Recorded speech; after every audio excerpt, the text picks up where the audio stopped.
ఈరోజు అత్యంత ముఖ్యమైన విషయాన్ని మనము కలిసి పంచుకోబోతున్నాం. కృష్ణమూర్తి గారి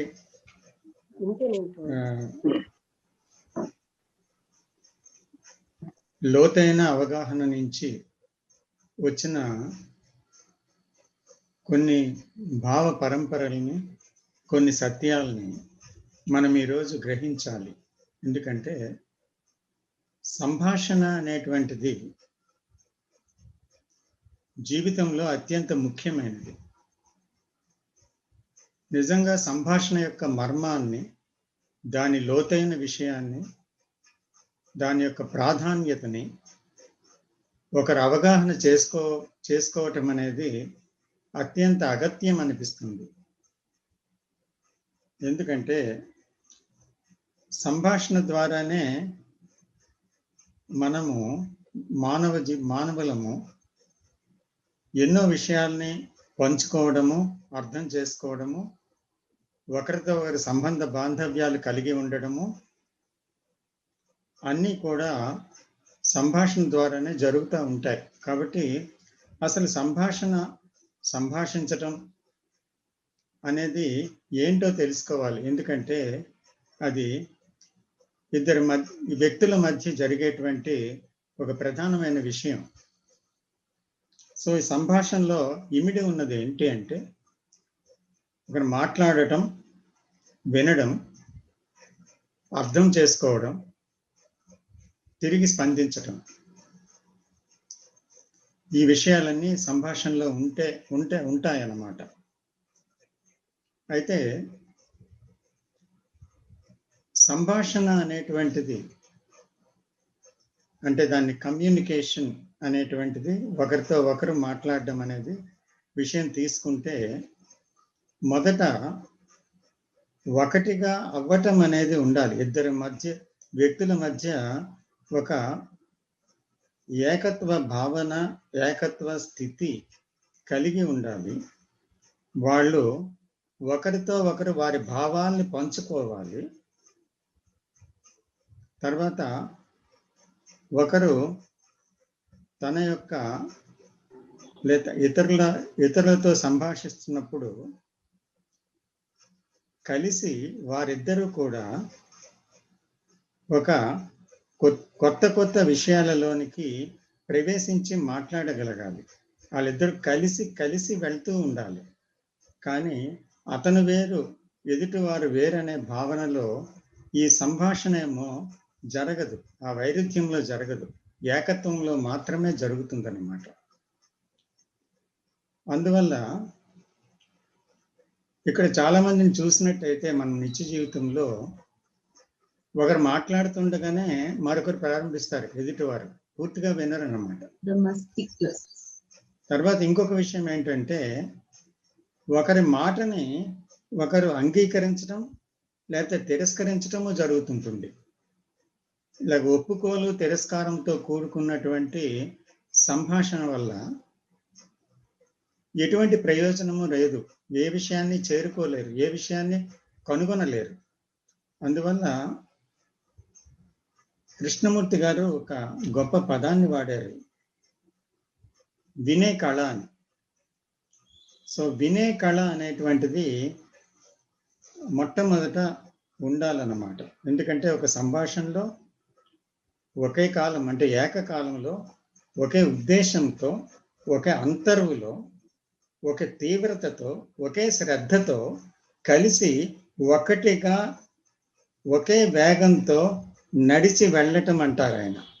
అంటే ఆ సంభాషణలో ఏంటి, ఒకే తీవ్రత ఉంటుంది. తర్వాత ఒకే సమయంలో ఇద్దరు ప్రయాణం చేస్తారు. దాంట్లో ఒకే ఉద్దేశం ఉంటుంది, ఒక శ్రద్ధ ఇద్దరికి సమానంగా ఉంటుంది. అందువల్ల ఆ సంభాషణ ఇద్దరి మధ్య కొనసాగి ఒక కొత్త విషయాన్ని ఆవిష్కరింపజేయగలవు, కనుక్కోగలవు. కానీ ఇక్కడ చాలా మంది మన సంభాషణలో ఏమవుతుందంటే ఒకరి ఉద్దేశాలు వేరు, వేరొకరి ఉద్దేశాలు వేరు. సంభాషిస్తున్నప్పుడు ఒకరు ఎక్కడో ఆలోచిస్తారు, మరొకరు ఇంకో విషయం ఆలోచిస్తారు. ఒకరు తన గత జ్ఞానంతో తనకుండే భావాలతో ఒప్పుకుంటారు, లేకపోతే తిరస్కరిస్తారు. ఎదుటి వాళ్ళు కూడా వాళ్ళ అభిప్రాయాలతో ఒప్పుకుంటారు, లేకపోతే తిరస్కరిస్తారు. అంటే వాళ్ళిద్దరి మధ్య కమ్యూనియన్ లేదు, అందువల్ల కమ్యూనికేషన్ కూడా లేదన్నమాట. అందువల్ల వినడం అనే కళ చాలా ముఖ్యం అని చెప్తారు. ఎందుకంటే కళ అంటే ఏంటి? అక్కడ ఒకరినొకరు అర్థం చేసుకోవడం, విషయాన్ని కలిసి పంచుకోవడం, ఒకే తీవ్రత, ఒకే శ్రద్ధ, ఎర్నెస్నెస్ కలిగి ఉండడం, ఒకే గంభీరతతో ఆ విషయాన్ని ఇద్దరు సంభాషించటం. అంచేత సీరియస్నెస్ అంటే ఒక రకమైన సీరియస్నెస్ ఉండాలి దాంట్లో. అంటే అప్పుడు మాత్రమే వినడం అనే కళ జరుగుతుంది. అంటే అక్కడ ఎవరి అభిప్రాయాలతో వారు మాటల్లో పాల్గొనడం కాదు, సంభాషణలో. అలాగే వినడం అనేటప్పుడు వాళ్ళు చెప్తుంది వినేటప్పుడు వాళ్ళ తాలూకా అభిప్రాయాల్ని, ఇష్టాయిష్టాలని పక్కన పెట్టి ఒక విషయాన్ని కొత్తగా వినటం అనేది తెలుసుకోవాలి. అలాగే ఒకే శ్రద్ధ కలిగి ఒక విషయం వైపు వెళ్ళగలగాలి. అలాంటప్పుడే వినడం అనేది జరుగుతుంది. నాకు తెలిసిన అభిప్రాయాలతో నేను గీతా పారాయణం చేసినా, లేకపోతే మరొకటి చేసినా, లేదా అంటే నాకు తెలిసిన కొన్ని శాస్త్రాలు నాలో ఉన్నా, నా అభిప్రాయాలు ఉన్నా, లేదా నాకు కొన్ని టీచింగ్స్ ఉన్నా, ఆ టీచింగ్స్తో ఒకరిని విన్నాను అనుకోండి, ఇది అదే కదా చెప్తున్నారంటాను, అందుకని అది కొత్తగా వినలేను. లేదా ఇది కాదు కదా, ఇక్కడ ఏదో వైరుధ్యం ఉంది, దీన్ని ఒప్పుకోవడం లేదు ఈ వక్త అని ఆ విషయాన్ని ఖండించడం మొదలు పెడతాను, ఇది తప్పునేమో అని. కాబట్టి గత జ్ఞానంతో, గత అభిప్రాయాలతో వినటం అనేది ఎప్పటికీ జరగదన్నమాట. అంటే ఉన్నది ఉన్నట్టుగా వినటం అనేది ఎప్పుడంటే తనకుండేటువంటి అభిప్రాయాల్ని, జ్ఞానాన్ని, తనకుండేటువంటి గత విషయాలన్నిటినీ ఒకరు పక్కన పెట్టి ఒక శ్రద్ధావంతమైన ఒక తీవ్రతతో, ఎర్నెస్నెస్తో, గంభీరతతో వినగలగాలన్నమాట. అంటే ఈ కళాత్మక వినడం రెండు రకాలుగా జరుగుతుంది. ఒకటి వెర్బల్గా, ఇంకోటి నాన్ వెర్బల్గా. అంటే ఒకటి మాటల ద్వారా, ఇంకొకటి మాటలకు అతీతంగా. అందుకే ఈ రెండు కూడా వేరువేరుగా జరగవు. ఈ సంభాషణ జరుగుతుండేటప్పుడు ఆ ఇద్దరు వ్యక్తుల్లో ఆ తీవ్రత ఉన్నప్పుడు ఏమవుతుందంటే వారు మాట్లాడుతుండగా ఆ మాటలలో ఉండేటువంటి మాటలకు అతీతమైన భావాన్ని కూడా ఆకళింపు చేసుకొని ఒకరు ఆ భావములోనికి ప్రయాణం చేసి ఆ భావాన్ని కూడా తెలుసుకొని మాటలే కాకుండా అప్పుడు స్పందిస్తారన్నమాట. అంచేత ఈ ఏకత్వం అనేది ఉండేటప్పుడు ఈ సంభాషించటం అనేది సులువుగా జరుగుతూ ఉంటుంది. అందుకే కృష్ణమూర్తి గారు అంటారు ఒక దగ్గర, to read between the lines అని. అంటే రెండు వాక్యాల మధ్య చదవటం అని.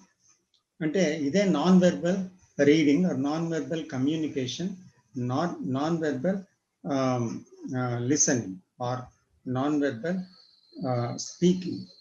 అంటే అక్కడ ఆ మాటలు ఏంటంటే వెర్బల్ మీనింగే కాకుండా ఇంకా లోతైన అర్థాన్ని కలిగి ఉంటాయన్నమాట. అంటే జనరల్గా ఏమవుతుందంటే ఈ తీవ్రత లోపిస్తుంది, తర్వాత ఒక సీరియస్నెస్ అనేది లేదు మనిషిలో. ఎందుకంటే ఆ సీరియస్నెస్ ఎప్పుడు పుడుతుందంటే ఒక బాధ కలిగినప్పుడు, లేకపోతే ఒకటి సాధించాలనుకున్నప్పుడు మనిషికి చాలా సీరియస్గా, చాలా శ్రద్ధగా దాని గురించి ఆలోచిస్తాడు. లేదా అంటే ఆ తీవ్రత ఉండదన్నమాట.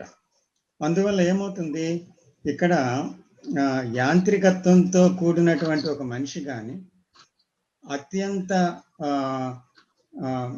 యాక్టివ్గా, అంటే పనిలో చాలా చాలా యాక్టివ్గా పనిచేసే మనిషి కానీ ఎప్పటికీ కూడా మెలకువగా ఉండడు, నిద్రపోతూ ఉన్న వ్యక్తి అని చెప్తారు కృష్ణజీ. ఎందుకంటే దేనికి మెలకువ?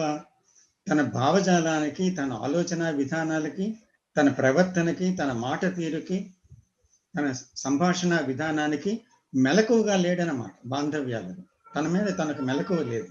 ఎందుకంటే తనకి యాంత్రికత్వం ఉంది.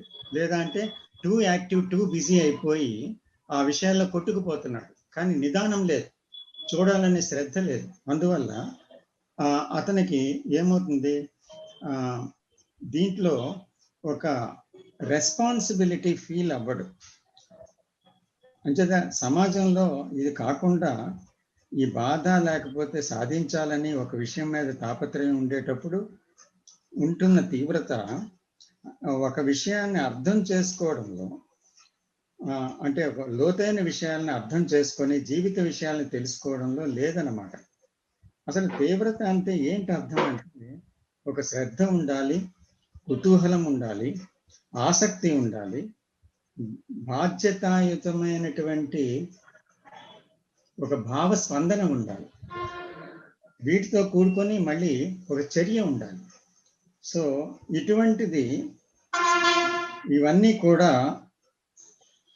ఆ పదంలో ఉన్నాయన్నమాట. అర్థం కలిగి ఉన్నాయి. ఆ శ్రద్ధ, సీరియస్నెస్ అనే పదంతో ఇన్ని విషయాలు ఉన్నాయి.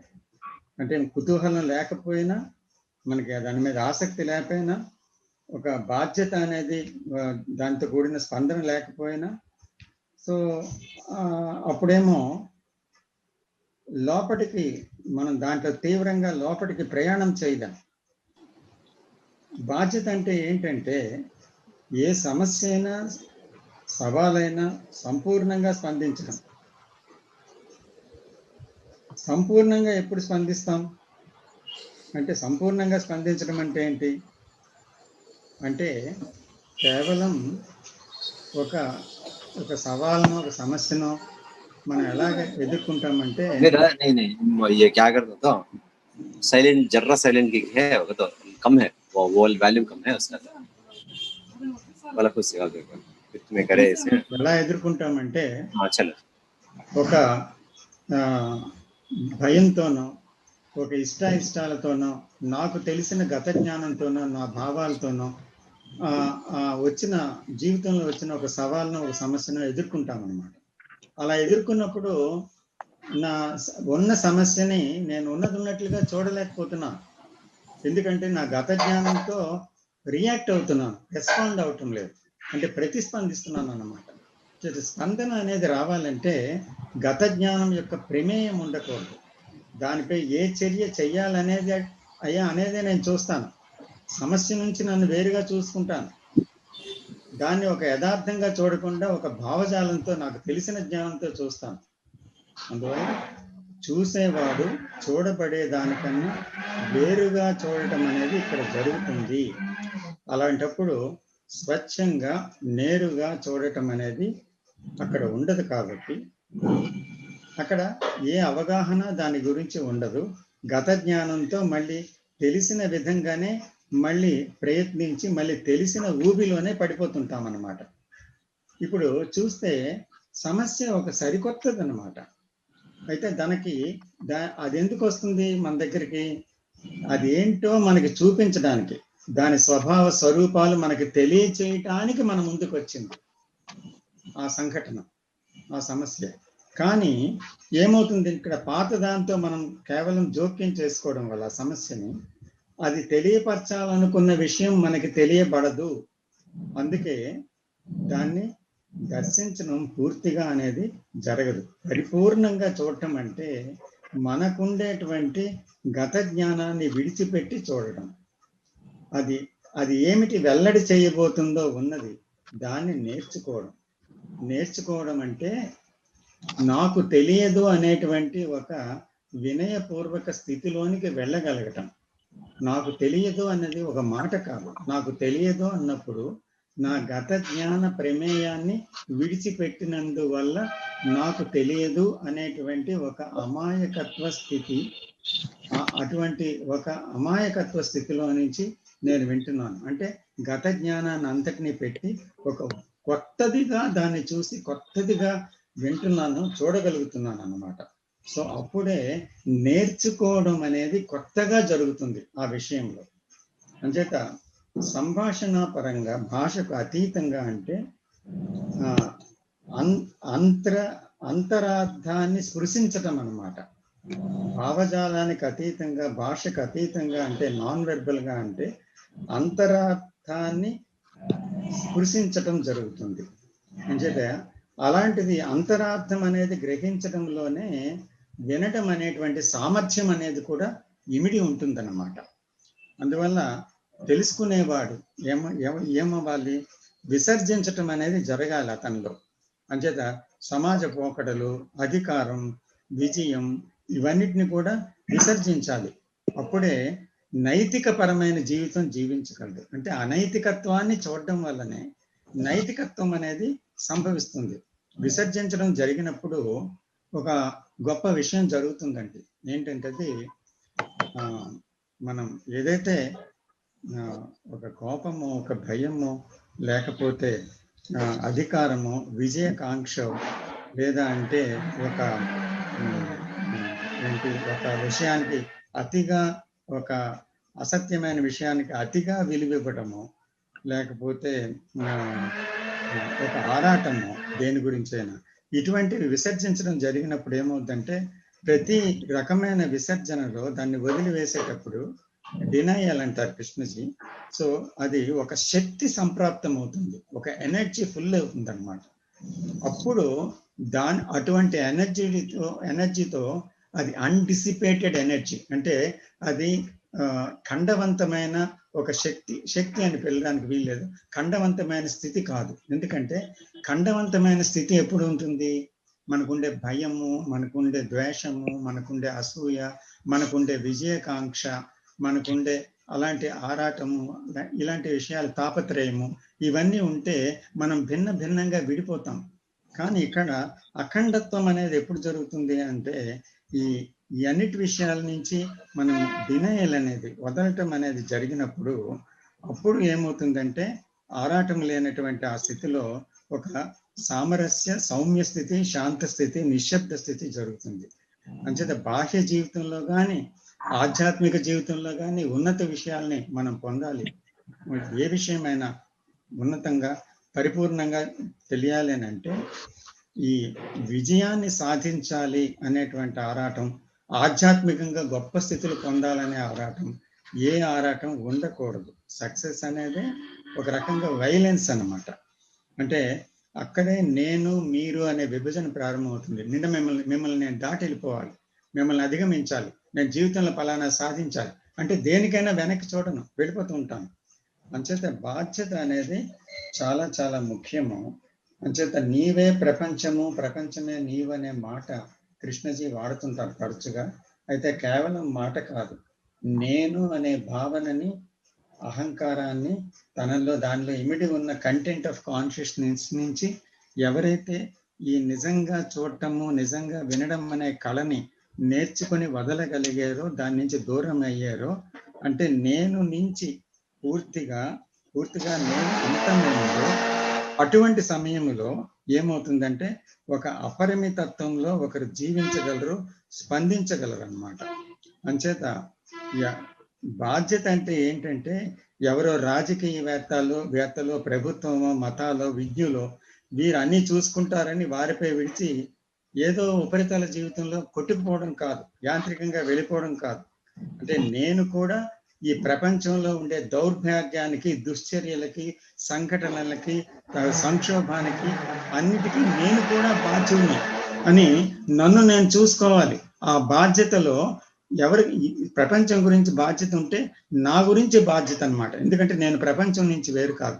ఎప్పుడైతే నన్ను నేను చాలా తీక్షణంగా లోపలికి వెళ్ళి చూసుకున్నానో, నాలో వచ్చినటువంటి పరివర్తన, నాలో వచ్చినటువంటి సమూలమైనటువంటి మార్పే నిజమైన బాధ్యత అన్నమాట.